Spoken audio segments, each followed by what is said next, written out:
Asamblea Nacional sesiona a esta hora para analizar posible censura al excontralor Carlos Polit. Oficialismo y oposición se unieron en este juicio político. Exgerente de Petroecuador y excontratista de la estatal fueron detenidos por el caso Odebrecht. Son investigados por lavado de activos y enriquecimiento ilícito. Operativos en la frontera norte para evitar el ingreso al Ecuador del virus de la fiebre aftosa desde Colombia. El Papa Francisco urge una salida pacífica y democrática para Venezuela. Pidió que acabe la violencia suscitada en las manifestaciones. Delfín clasifica por primera vez en su historia a la final del fútbol ecuatoriano tras ganar la primera etapa del torneo 2017.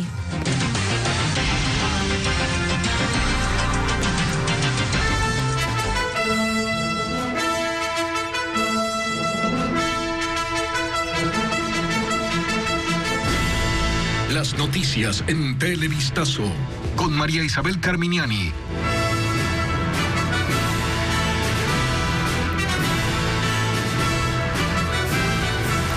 Buenas noches. En estos momentos la Asamblea Nacional define la censura contra el excontralor Carlos Polit por medio de un juicio político. En el Pleno del Legislativo han intervenido los parlamentarios de los diferentes partidos y movimientos quienes respaldan la censura contra Polit. Damos paso a esta hora a Paul Romero en la Asamblea Nacional. Paul, cuéntanos cómo se ha desarrollado esta sesión. Te escuchamos. ¿Qué tal, María Isabel? Gracias. Buenas noches. Nos encontramos aquí en la Asamblea Nacional. La sesión empezó a las 15 horas con 30 minutos. Han intervenido ya 18 legisladores en esta asamblea que después de 6 años inicia un proceso de juicio político. Recordemos que en enero de 2011 la entonces Asamblea Nacional censuró a la que era en ese entonces superintendenta de bancos, Gloria Sabando. Esta vez el juicio político es al excontralor Carlos Polit Fagioni. Oficialistas y opositores por primera vez coinciden en este juicio político y es cuestión de horas la censura por parte de la Asamblea Nacional.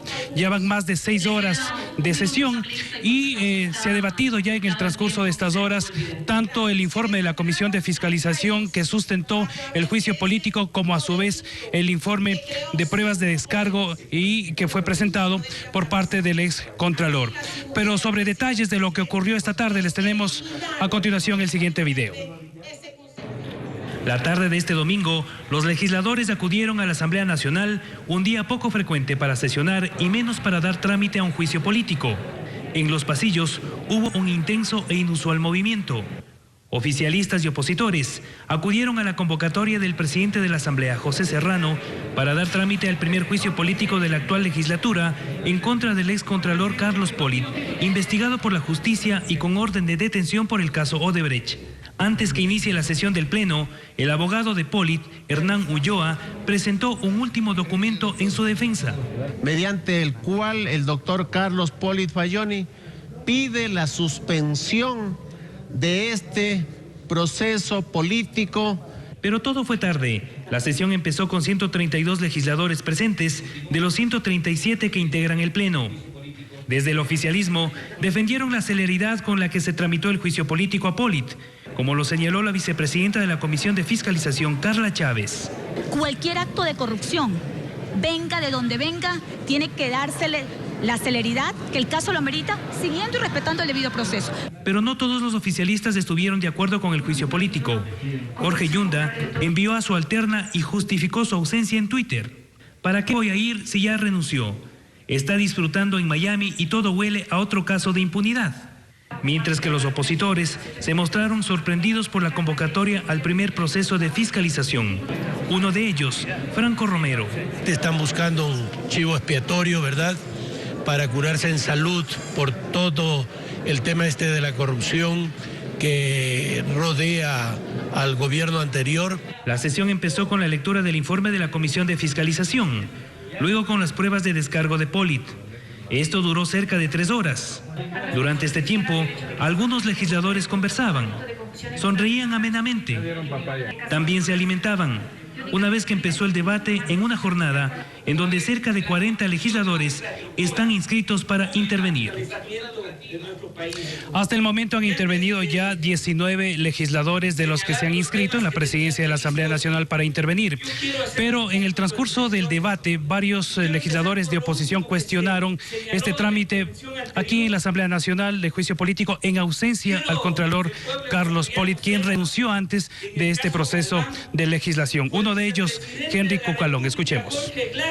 Formemos la comisión especial para investigar la contratación pública. No importa los años, cada contrato, porque esto no solamente concierne al tema de Odebrecht. Formemos la comisión respectiva.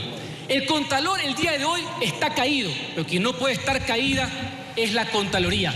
Nuestro deber es fortalecerla, robustecerla como el organismo superior de control de las cuentas del Estado y por tanto los recursos del pueblo que se han despilfarrado en vez de ser utilizados en salud, en educación, en vialidad y en seguridad que tanto le interesa. El día de hoy vamos a sancionar, sí, censurando y no olvidando, pero este solo es el principio. La ciudadanía exige y reclama que se esclarezca todos los casos de corrupción y el Parlamento en esa línea debe ser coherente. Ahí las declaraciones del legislador Henry Cucalón, pero tenemos también varias intervenciones, tanto de opositores y oficialistas durante estas más de 6 horas de legislación. Escuchemos.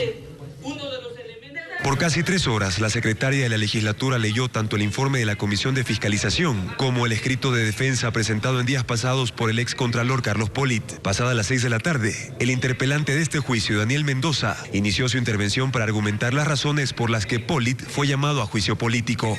He entregado como prueba dentro de este juicio político un CD en el que consta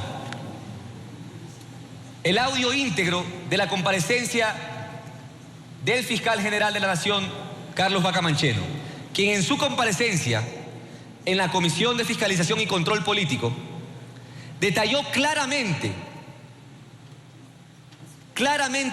el entramado que la Fiscalía había identificado, el entramado que había permitido que actos de corrupción sucedieran en el país. Y de manera contundente, el fiscal general de la Nación identificó que ha existido anulamiento del control. Anulamiento del control. Por lo tanto, incumplimiento de sus funciones son evidentes. Homero Castañer, de la Alianza Creo Suma, responsabilizó al partido de gobierno por la designación de Pollitt. Incluso el expresidente Correa comentó como sellando con broche de oro la actuación del Consejo de Participación Ciudadana y Control Social en una sabatina que se había elegido un contralor de lujo. De tal manera que si el excontralor es censurado por el Pleno, Alianza País, en un acto de honestidad política, debe pedir disculpas al pueblo ecuatoriano por tan equivocada decisión y designación. La función legislativa busca censurar al excontralor Carlos Pollitt por supuesto incumplimiento de sus funciones, principalmente en el caso Odebrecht. El asambleísta socialcristiano Luis Fernando Torres explicó cómo procede la censura en este caso, tomando en cuenta que Pollitt renunció a su cargo. En el caso del doctor Pollitt, que ya no es contralor porque renunció, la censura no terminará con la destitución, sino simplemente con una condena política. En último término, una condena moral frente a la opinión pública. Para censurar al excontralor, la Asamblea necesitará la mayoría absoluta, es decir, la votación de al menos 69 de los legisladores presentes en el Pleno. Ahí el video preparado por nuestro compañero Juan Carlos Aisprúa respecto a las intervenciones de algunos legisladores, pero tenemos que contarles que también desde el oficialismo, desde Alianza País, en cambio los asambleístas han defendido este proceso político, este primer juicio político al excontralor. Una de ellas, Marcela Aguiñaga. Escuchemos. Ciertamente decir que es bochornoso que el señor Carlos Pollitt no se presente. Lo segundo, también recordarles a los asambleístas, primero, que el señor Pollitt no es funcionario del gobierno de la Revolución Ciudadana. Lo segundo, cuidado, los auditó también a sus alcaldes, a sus prefectos, a sus concejales. Cuidado. Cuidado va a ser que solamente miran la paja en el ojo ajeno y no la de ustedes. Cuidado, compañeros. Hasta el momento han intervenido 21 legisladores y restan 19 por hacerlo. Recordemos que cada legislador tiene 10 minutos para intervenir en el Pleno de la Asamblea Nacional. También recordar que el excontralor Carlos Polit es investigado por la justicia por el delito de concusión y omisión en sus funciones. Y en este caso, la destitución no procede políticamente en el Pleno de la Asamblea Nacional. Es lo que ocurre a esta hora. Regresamos a estudios con María Isabel y estaremos pendientes de la resolución de la Asamblea que se prevé será esta madrugada con una inminente censura al excontralor Carlos Polit. María Isabel, buenas noches. Muchas gracias, Paul, por tu reporte desde la Asamblea Nacional. Tenemos más noticias para ustedes. 2 detenidos más se suman en las investigaciones por el caso de corrupción de la constructora Odebrecht en Ecuador. Anteriormente ya se detuvo a 5 personas y una adicional tiene arresto domiciliario. Carla Delgado nos cuenta que en el allanamiento se encontró documentación financiera relacionada al caso, dinero en efectivo y transferencias con claves de cuentas en Curazao, Panamá y Belice. Usted tiene derecho a guardar silencio. La noche del viernes, la unidad de inteligencia de la Policía Nacional allanó 2 viviendas en el norte de Quito dentro de las investigaciones por el caso Odebrecht. En el operativo se detuvo a Ramiro Carrillo, exgerente de transporte de Petroecuador, y a Diego Cabrera, excontratista de la empresa estatal.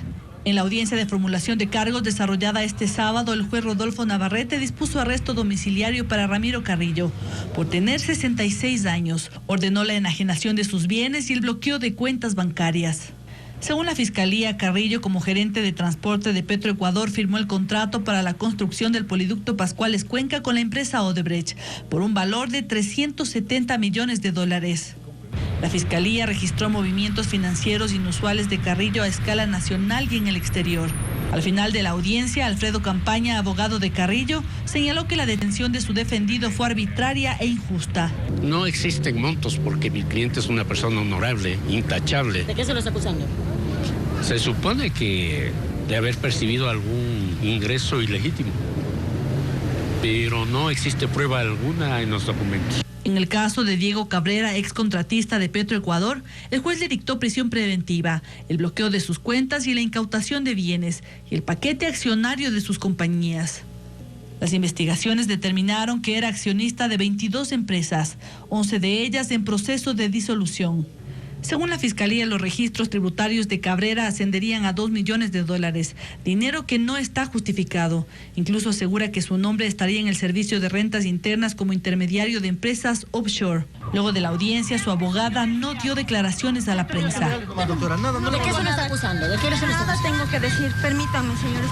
La fiscal Diana Salazar, quien solicitó la detención de los sospechosos, informó que ambos son acusados de lavado de activos y enriquecimiento ilícito. Que ellos han prestado su nombre y que sirvieron de vehículo para recibir las transferencias de manera ilícita. En el allanamiento se encontraron documentación financiera relacionada al caso Odebrecht, dinero en efectivo, joyas, cheques, computadoras, teléfonos celulares y transferencias con claves de cuentas en Curazao, Panamá y Belice. En otro tema, operativos de prevención y control se desarrollan en la frontera norte, carreteras y aeropuertos del país para evitar que ingrese el virus de fiebre aftosa. Carla Delgado nos cuenta que ese virus causa grandes afectaciones al ganado, pero no al ser humano. Veamos los detalles en el siguiente reporte.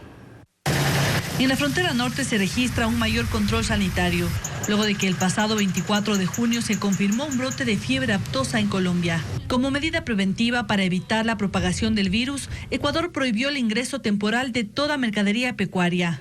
En la resolución emitida por Agrocalidad se indica que no podrán entrar animales vivos de todas las especies susceptibles, productos y subproductos de origen animal provenientes de Colombia. Esta medida se aplicará hasta que la Organización Mundial de Sanidad Animal, OIE, notifique que en Colombia ya no existen casos de fiebre aftosa.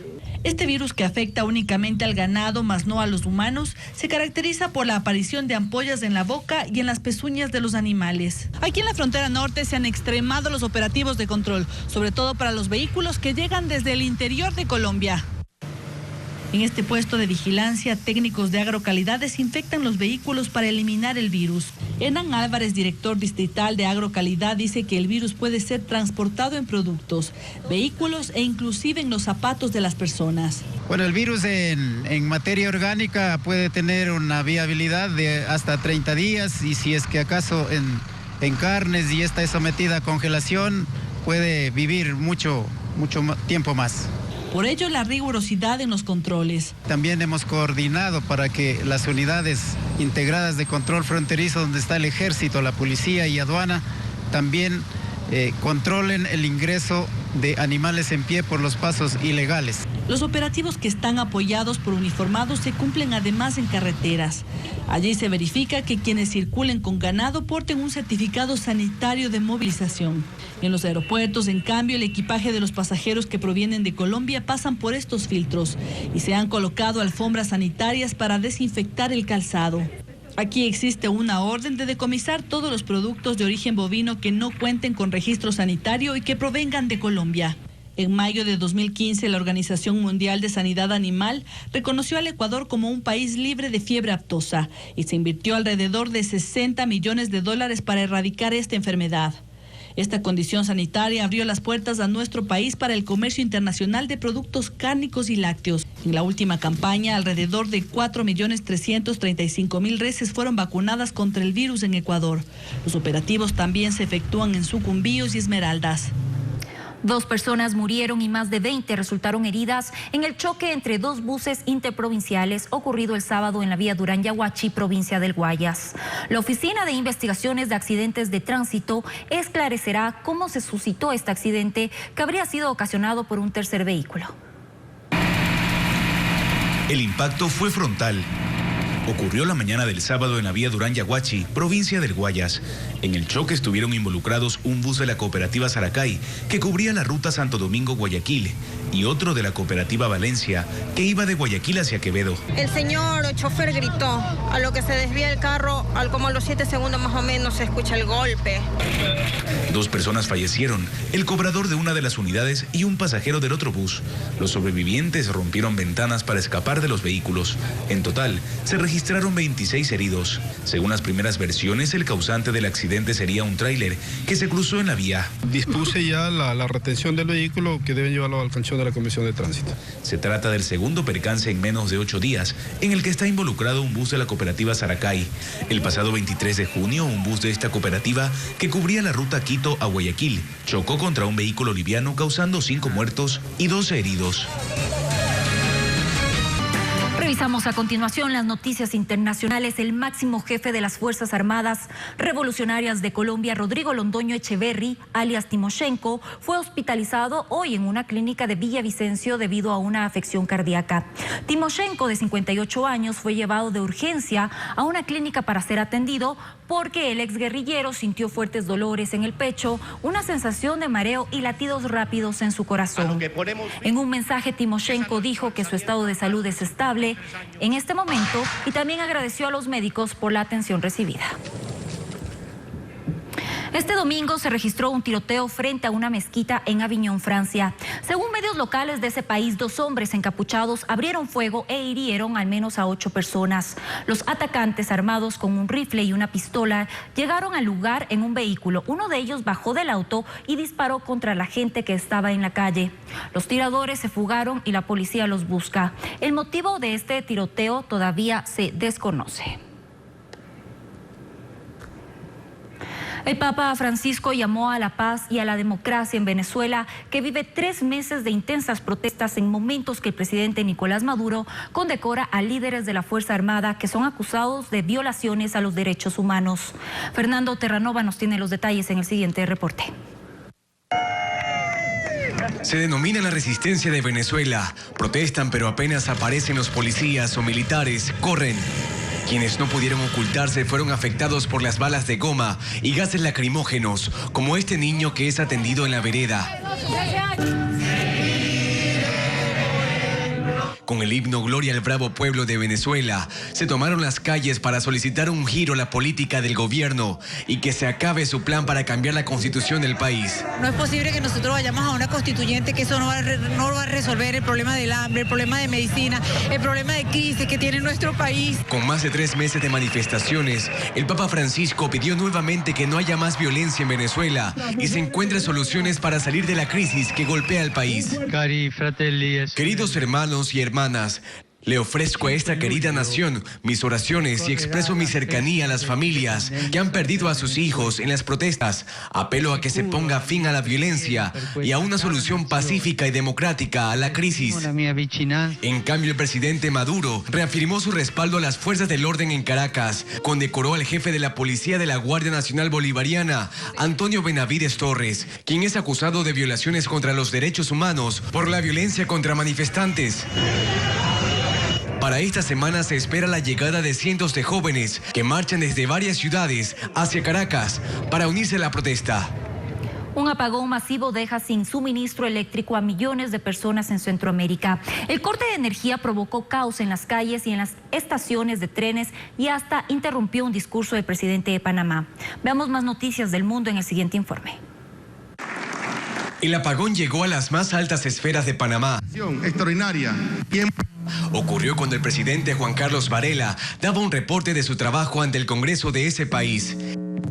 Minutos después, la energía se restableció gracias a una planta eléctrica independiente. Pero en las calles de Panamá, los negocios, semáforos y trenes estaban paralizados, por lo que cientos de personas evacuaron las estaciones. Este problema se extendió a ciudades de Costa Rica, Nicaragua, Honduras y El Salvador. La policía de Brasil detuvo a Luis Carlos da Rocha, uno de los narcotraficantes más buscados de América. El involucrado se había sometido a varias cirugías para no ser identificado, por lo que estuvo prófugo durante más de 30 años. Él ha sido condenado por la justicia a 50 años de prisión. 3 vehículos cargados de explosivos trataron de infiltrarse en la capital de Siria, pero solo uno de ellos logró perpetrar el ataque y causó la muerte de 18 personas y una veintena de heridos. Ningún grupo armado ha reivindicado el ataque. Controversia por un video que publicó Donald Trump en su cuenta de Twitter en relación a un periodista de la cadena CNN. En imágenes, el presidente de Estados Unidos noquea a un hombre que aparece con un logo de CNN en su cabeza. La cadena reaccionó a la publicación del video con un comunicado en el que afirma que es un día triste cuando el presidente de Estados Unidos alienta la violencia contra periodistas.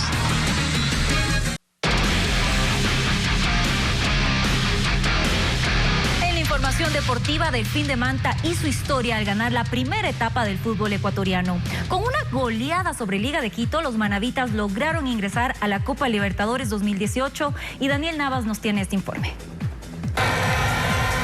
La expectativa en el estadio Jocay era alta. Toda la afición de Delfín se dio cita en el estadio de Manta para ser testigos de un hecho histórico. En el primer tiempo, un gol en propia puerta de John Chancellor adelantó a Liga de Quito. La gente sufría en el escenario manavita, pero luego llegó el tanto de la igualdad por intermedio de Roberto Ordóñez. Posteriormente, Giovanni Nazareno dio vuelta al marcador.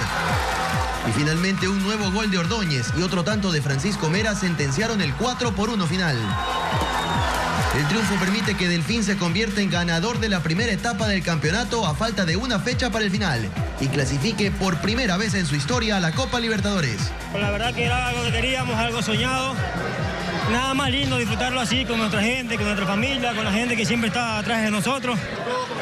Serie B campeón, Serie A campeón, capitán. ¿Qué más puedo pedir en la vida? Es difícil estar invictos como estamos nosotros y poder lograr esta etapa, este campeonato. Con 23 cotejos en total, el equipo manavita está a 3 partidos de alcanzar el récord histórico de juegos sin derrotas en el fútbol ecuatoriano. Y los festejos nos hicieron esperar tras la hazaña del Delfín. Las calles de Manta y su estadio estuvieron llenas de alegría, como nos muestra a continuación Henry Dueñas. El Delfín goleó 4-1 a la Liga de Quito y clasifica a la final del campeonato nacional. Un 2 de julio para la historia, porque manavitas, emelexistas y barcelonistas hoy tienen la camiseta de su equipo natal. ¿Usted es emelecista? Sí. Pero hoy Hoy vamos a ser Delfín. Yo soy barcelonista, pero primero soy Manaba. La familia llegó ensombrerada. Delfinita no de ahora, de siempre. Y Miguel Flores de la barra Perro Muerto alentaba. Después de 14 meses que un terremoto azotó a Manabí, el Delfín le regala al pueblo manabita la alegría del triunfo, esa que da el fútbol. Los festejos se centraron aquí, en la plaza cívica de la ciudad. Esto es para la gente manabita, primeramente para Dios, para mi familia. ¿De aquí a México? Para la gente manabita. ¿De aquí a México? Bueno, esperemos que sí. La cumbia se tomó el malecón de Manta y junto al monumento de Alfaro, los gladiadores cetáceos recibieron un justo homenaje porque su fútbol se internacionaliza. Es que tienen un cupo en la Libertadores de América. Bueno, felicitaciones al Delfín y a su hinchada también. Y por 26ª ocasión se llevó a cabo el Open Internacional de Tiro Práctico en Guayaquil, donde deportistas de más de 20 países compitieron en la antesala del Mundial de este deporte. Veamos. 180 de los mejores tiradores del mundo se reunieron en Guayaquil. El Open Internacional de Tiro Práctico congregó a los amantes de este deporte en las instalaciones del Club Ribera del Lago. Es un evento antiguo, muy guayaquileño, y sí, es parte de la fiesta de Guayaquil. Esto no es solo deporte, es turismo también. Deportistas de más de 20 países participaron en las distintas modalidades. 20 pistas formaban parte de la prueba. Uno de los principales competidores es el campeón mundial de tiro práctico, el francés Eric Grofel. La competencia es muy buena aquí. Hemos venido todos como preparación para el siguiente evento mundial. El líder mundial se impuso en la división de producción, mientras que Augusto Rivas de Brasil ganó en la división Open. El ecuatoriano Ricardo López fue el vencedor en la división estándar. Las pistas difíciles, complicadas, muy técnicas, como siempre en Guayaquil, muy bien recibidos y teniendo aquí a tiradores internacionales de altísimo nivel. El próximo mundial de tiro práctico se realizará en el mes de septiembre en Francia. Bien, y para concluir les contamos que se desarrolló en Guayaquil el Auto Show 2017. En el evento se exhibieron durante 4 días los últimos modelos de vehículos para el mercado nacional. Flamantes vehículos de todo tipo y origen se exhibieron durante 4 días en el Auto Show 2017, desarrollado en el Centro de Convenciones de Guayaquil. El evento reunió a 34 marcas con 140 modelos. Se presentaron autos ensamblados en Ecuador y también importados de países como Alemania, China, Estados Unidos, entre otros. Los avances tecnológicos cautivaron a los asistentes. Indiscutiblemente la tecnología es sorprendente. Sobre todo la capacidad de ahorro en los vehículos, el sistema eléctrico actualmente disponible, ¿no? La feria constituyó una oportunidad para la recuperación del sector automotor, que en los últimos años se enfrentó dificultades, según Jaime Cucalón, presidente de la Asociación Ecuatoriana Automotriz. El sector había tenido una caída drástica, 2012, 13, 14, 15, 16, venía cayendo de una manera muy fuerte, de haber sido un sector que vendía 140.000 carros al año, llegó a vender 60.000 carros el año pasado. La expectativa del sector es alta. Espera cerrar este año con 75.000 unidades vendidas.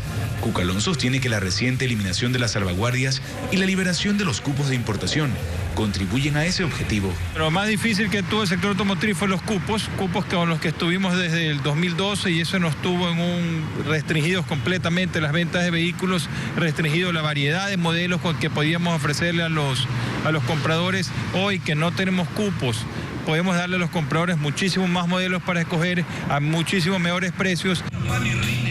Según los organizadores, durante los 4 días de exhibición asistieron 50.000 visitantes, convirtiendo al evento en el más concurrido de sus 22 ediciones. Bien, así despedimos esta emisión de Televistazo Dominical. Los dejamos con nuestro programa de investigación Visión 360.